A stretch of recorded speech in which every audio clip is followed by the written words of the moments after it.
tous. Donc aujourd'hui, vous voyez, on va monter cette petite mouche-là.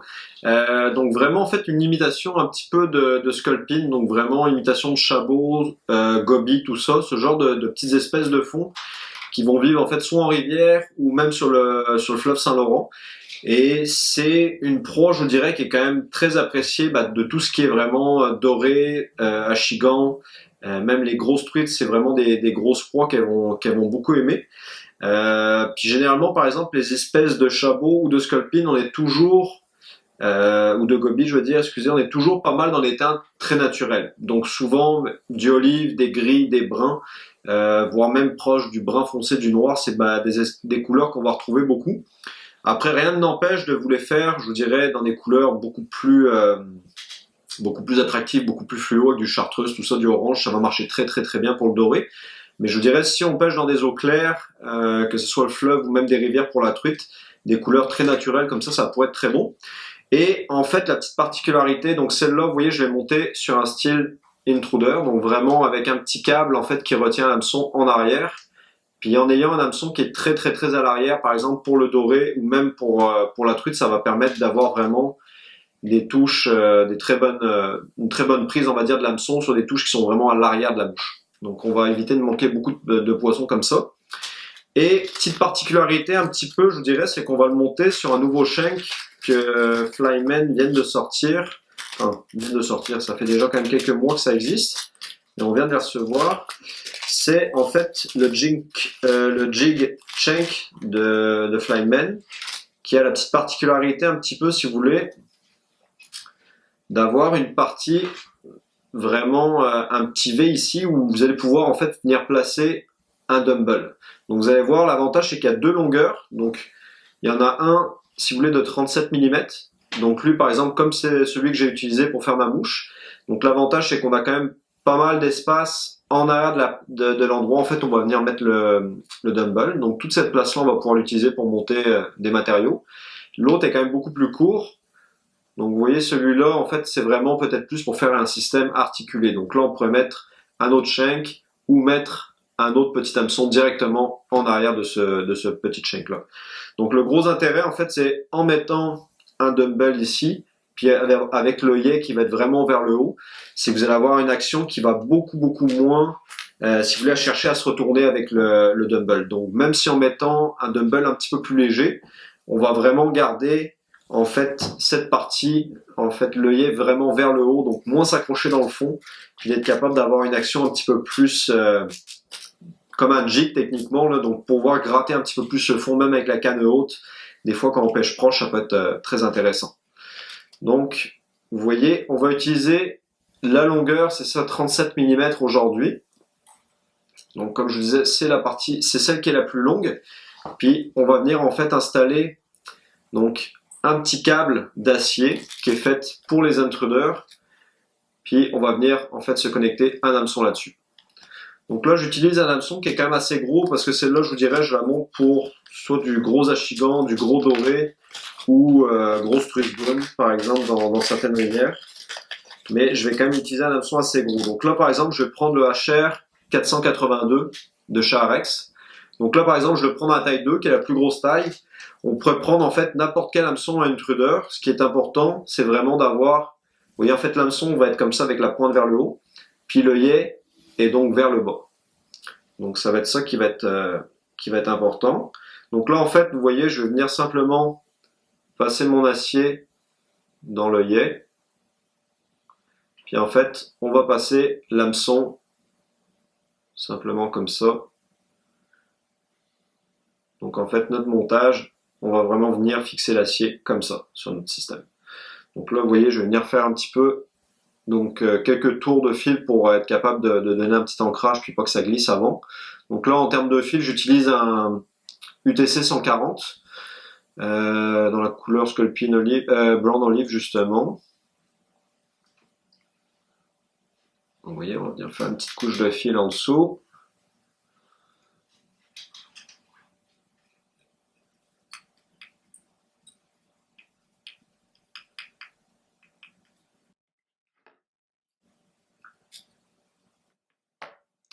Vous Donc, je vais même venir tout de suite mettre un petit peu de fil, vous voyez, sur le petit V en fait où on va mettre le dumbbell. Ça va éviter qu'il glisse aussi. Donc, je vais venir juste mettre un petit peu de fil ici. Tac, je le replace dans le bas.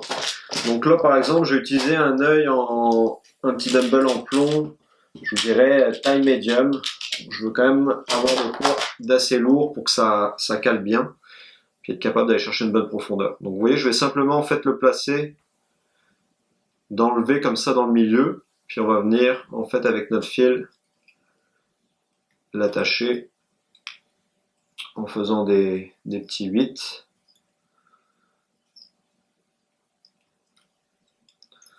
Donc avec ce petit V là, justement, le dumbbell est vraiment très solide, ça n'a pas tendance à tourner tout ça, c'est vraiment pratique et bien pensé.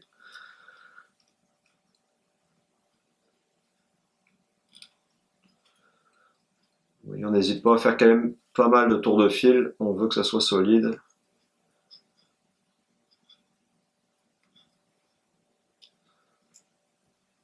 On va se mettre une petite couche de vernis une fois qu'on aura installé le câble. Donc là, cet hameçon-là, je vous dirais, Intruder est quand même assez long.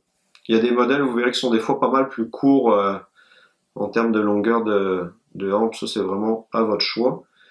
Donc là, je vais venir placer en fait mon câble un petit peu de chaque côté de l'œillet arrière là, de mon shank. Vous voyez, puis en termes de longueur, bah, c'est ça, il faut vraiment placer l'hameçon au bout du câble. Et vous voyez, je vais à peu près mettre cette longueur-là. Tout dépend de la grosseur de la strip de lapin en fait qu'on va mettre en arrière. Je veux pas non plus avoir de quoi d'énorme, ça va déjà faire une mouche, je vous dirais, de bonne taille. Donc vous voyez là justement j'ai un petit excédent d'acier. Donc en fait ce que je vais simplement faire c'est venir le replier de chaque bord. Je vais rabattre, une fois que là j'ai replacé un petit peu mon acier, je vais venir en fait rabattre le petit surplus d'acier donc pour éviter que l'acier puisse glisser. Donc, de cette manière là c'est vraiment très solide, il n'y a jamais rien qui bougera. L'intérêt aussi d'un Intruder, je vous dirais, c'est que l'hameçon, d'une, on peut des fois rater moins de touches. Puis le fait aussi que l'hameçon soit vraiment dénudé avec aucun matériau dessus, que le matériel soit monté un petit peu plus loin. Mine de rien, votre mouche s'use, se magane beaucoup moins avec les dents des poissons. Donc c'est pareil, ça fait quand même quelque chose qui va être pas mal plus solide. Donc on va venir mettre une bonne couche de vernis sur tout ça, surtout au niveau du fil en fait qui entoure l'œil un petit peu.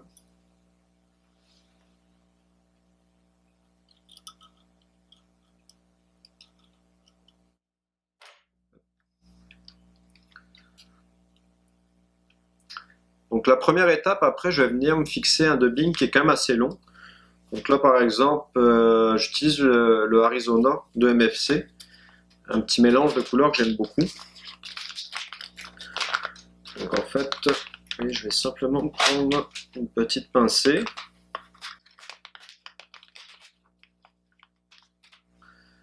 Je vais me prendre une petite pincée de dubbing. Vu que c'est des fibres qui sont quand même assez longues, vous voyez, je vais venir la placer pour les placer un petit peu toutes dans le sens de la longueur. Puis en fait, je vais venir me former, vous voyez, une sorte de petite touffe en fait comme ça de dubbing, vraiment à l'arrière qui va cacher un petit peu le câble, tout ça. Puis la partie, vous voyez, qui est de l'autre côté, on va venir la rabattre comme ça.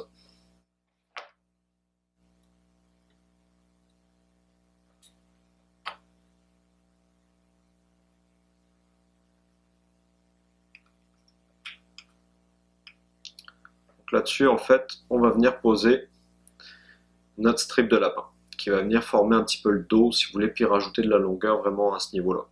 Donc là, pour le lapin, vous voyez, j'ai utilisé une couleur que j'avais chez nous du Tiger Barrett dans le olive. On pourrait prendre, comme je vous disais, des couleurs de brun, des couleurs de gris, un petit peu toutes les couleurs naturelles, je vous dirais, vont très bien fonctionner. Donc après, c'est vraiment un petit peu à votre choix. Donc vous voyez, ce que je vais faire en fait, c'est qu'on va vouloir placer à peu près là, vous voyez la petite strip de lapin, je l'ai taillée un petit peu en pointe là pour affiner le poil au niveau de la queue. On va venir fixer en fait la strip de lapin. Donc là, ce qu'on veut, si vous voulez, c'est vraiment faire en sorte que notre poil se termine pour venir cacher un petit peu la pointe de notre hameçon. Donc le cuir finit un petit peu, on va dire, vis-à-vis de la pointe de l'hameçon. Donc là, vous voyez, je vais venir tasser en fait à l'endroit où je vais attacher mon lapin. Justement, je vais venir tasser, si vous voulez, les poils pour les accrocher avec. Donc, vous voyez, en mettant un petit peu de salive, comme ça, on va être capable de les peigner vers l'arrière. Puis, on va vraiment juste faire quelques tours à la même place pour vraiment faire en sorte que ça soit solide. Ça, on va pouvoir le vernir un petit coup. Puis en fait, après, on va pouvoir venir attacher aussi notre lapin en avant. Donc là, il va nous rester, si vous voulez, à couvrir un petit peu le corps. Donc pour ça, on a plusieurs techniques. On pourrait utiliser, mettons, une petite chenille. Donc vous voyez, j'avais fait un test avec ce modèle-là, par exemple. Donc n'importe quel cactus, chenille, peu importe, ferait très très bien la job. Sinon, on peut simplement aussi se faire un corps en dubbing. Donc je dirais, moi, c'est ce que j'ai préféré faire au niveau peut-être esthétique. Donc là, vous voyez, je réutilise le même dubbing. Ce que je vais faire, c'est que je vais juste en prendre un petit peu plus. Puis, je vais venir le faire sur un dubbing loop. Donc là, en fait, je vais juste venir le placer, le recouper en deux, vu qu'il est quand même assez long comme dubbing. Oui, je vais me le préparer. Je vais le couper en deux pour être capable de me faire une bonne bande. Je ne veux pas avoir des fils trop longs non plus.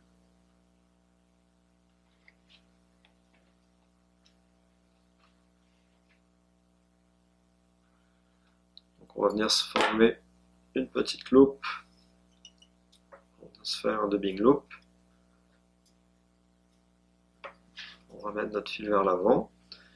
Donc, vous voyez, une fois que ma boucle à dubbing est préparée, on va venir mettre un petit peu de cire à dubbing. Ça va aider à ce que ça glisse pas. Là, je mets ma boucle un petit peu de côté. Puis, vous voyez qu'une pince, on va venir aller chercher justement toute notre dubbing. On va venir placer vraiment entre nos deux fils.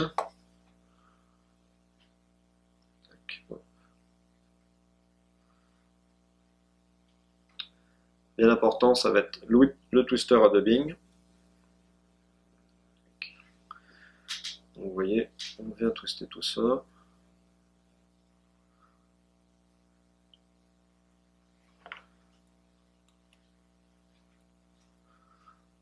Donc, encore une fois, j'oublie ma petite brosse. On fait ce qu'on a. Donc, vous voyez, après, on va vraiment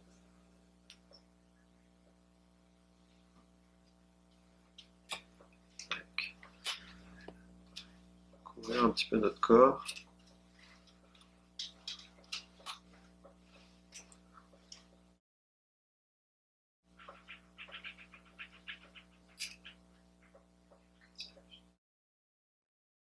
Okay.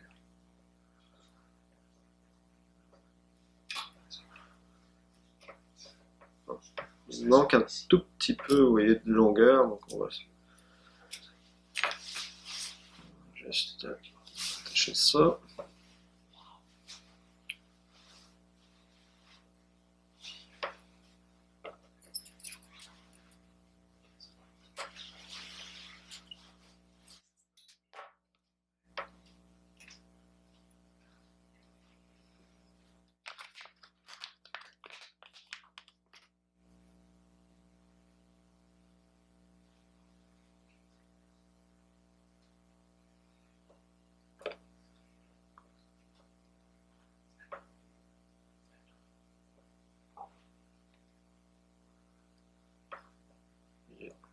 On triche un petit peu pour se reformer un petit corps pour finir tout ça.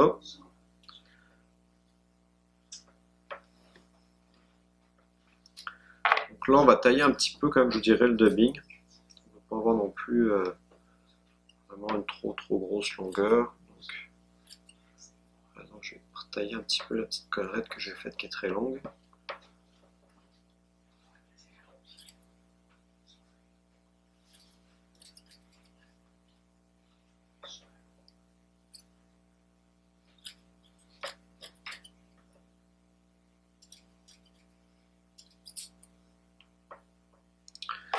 voyez, une fois qu'on est prêt comme ça, on va venir vraiment rabattre le lapin par-dessus, assez serré.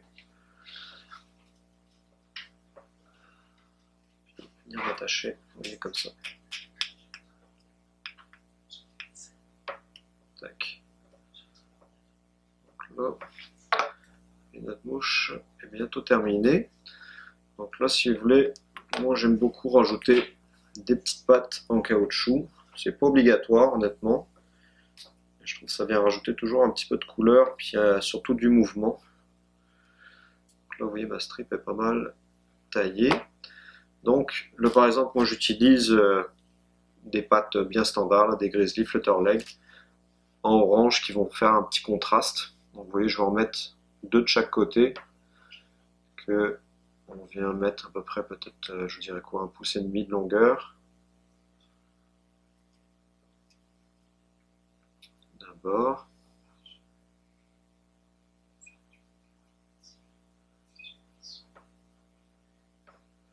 On va venir les rabattre puis les raccrocher de l'autre côté. Donc les recouper les deux à la même longueur. Tac. Donc ensuite on va venir faire une petite collerette. Donc la collerette, je vous dirais, j'utilise du Schlappen. Là par exemple, on va mettre un petit peu de brun pour faire de quoi d'un petit peu plus foncé.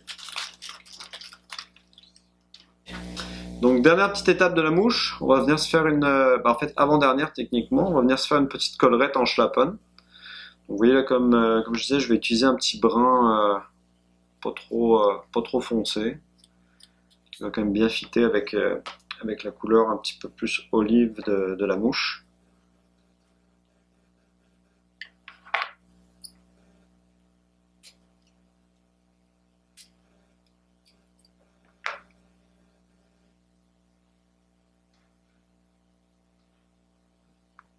On va tout de suite ça d'ailleurs, c'est un peu trop long.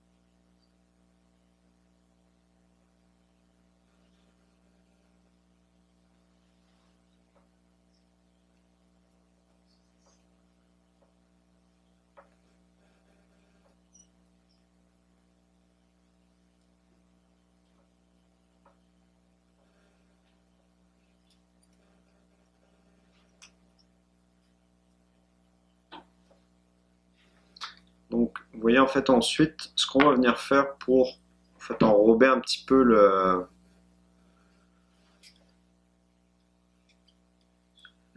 tout l'œil en plomb si vous voulez, c'est que je vais venir faire une autre petite dubbing loop avec du dubbing. Donc, on va venir faire une sorte de tête un petit peu plus large. Donc là vous voyez, je vais revenir me refaire une petite boucle de dubbing. On va se remettre un petit peu de cire quand même.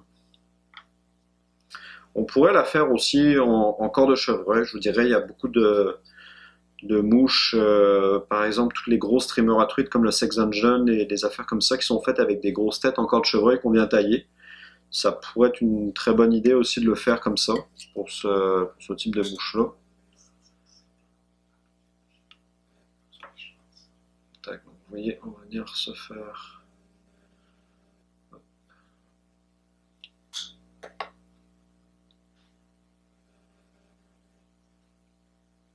c'est un petit peu le dubbing là-dedans.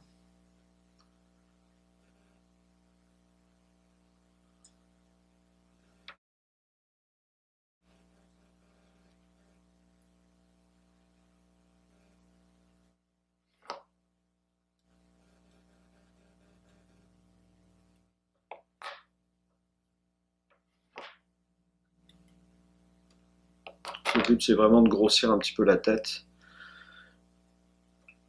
parce que tout ce qui est goby, sculpin, je vous dirais, sont vraiment des poissons qui ont une tête quand même assez prononcée, assez large. On aurait même pu leur faire des sortes de petites nageoires pectorales un petit peu sur le côté. C'est quelque chose qui va pouvoir rajouter un petit peu de réalisme. Le problème, c'est que si vous faites ça, ça va venir, par contre, en fait, freiner beaucoup la descente de votre mouche dans le courant. Donc plus vous rajoutez du stock, plus ça fait en fait de l'attraction dans le courant, puis moins votre mouche va descendre vite. Donc c'est sûr qu'on rajoute un petit peu du réalisme, mais des fois le problème c'est vraiment de descendre, d'aller chercher le poisson entre les roches, tout ça. Parce que c'est vraiment des poissons qui vont tout le temps évoluer près du fond, c'est pas des poissons qui vont nager en pleine eau. C'est des très très très mauvais nageurs, donc s'ils s'éloignent du fond, ils se font bouffer tout de suite.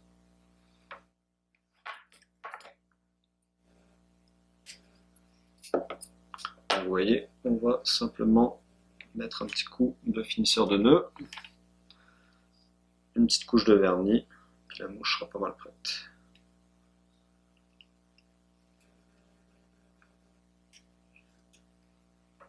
Donc la partie en avant, je vous dirais, on la laisse vraiment dénudée, là c'est pas un problème.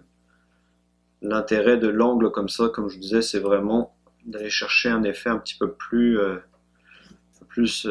effet de jig, puis vraiment de faire en sorte que cette pointe-là reste vers le haut. Puis si vous mettez votre hameçon comme ça vers le haut, le tout va vraiment faire en sorte que ça va moins chercher à tourner, puis aller chercher s'accrocher au fond. Donc là, vous voyez, on va juste peigner un petit peu le dubbing de la tête.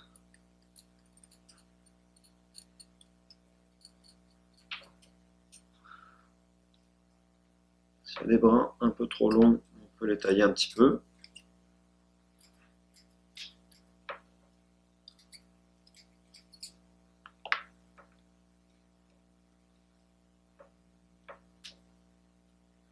Vous voyez là, vraiment ma strip de lapin va vraiment venir couvrir un petit peu la pointe de mon hameçon.